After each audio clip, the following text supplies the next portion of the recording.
আজকে বাংলাদেশ যখন করোনা থেকে আমরা পরিত্রাণ পেয়েছি, আমাদের অর্থনৈতিক কিছুটা মন্দা হলো, কিন্তু সারা বিশ্বের থেকে আজকে বাংলাদেশ একটি অনেক উন্নত, যার আমাদেরকে জাতিসংঘ পর্যন্ত আমাদেরকে সংজ্ঞায়িত করেছে যে বাংলাদেশ একটি উন্নয়নশীল রাষ্ট্র, উন্নত রাষ্ট্র।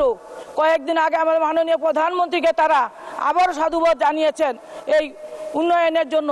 তাই আমি বলবো যে বিরোধী দল আমাদের যে অপ্রত্যাশিত আয়ের জন্য তারা মন্তব্য করেছেন যে দুর্নীতিকে প্রশ্রয় দেওয়া হয়েছে, তাই আমি আজকে মির্জা ফখরুল সাহেবের উদ্দেশ্যে বলতে চাই যে 2001 সালে আপনারা ক্ষমতায় যাওয়ার পরে আপনারা যখন বাজেট দিয়েছিলেন তখন কিন্তু বাজেটে কিন্তু কালো টাকা সাদা করার সুযোগ দিয়েছিলেন।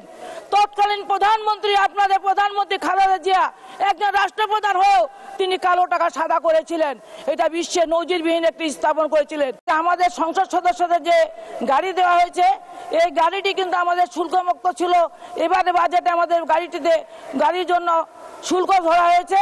এই শুল্কটা যেন আমাদের জন্য মৌকুব করা হয়, কেননা এটা কিন্তু আমাদের সম্মানের জিনিস। মাননীয় প্রধানমন্ত্রী কিন্তু আমাদেরকে সম্মান করে এই গাড়িটি দিয়েছেন।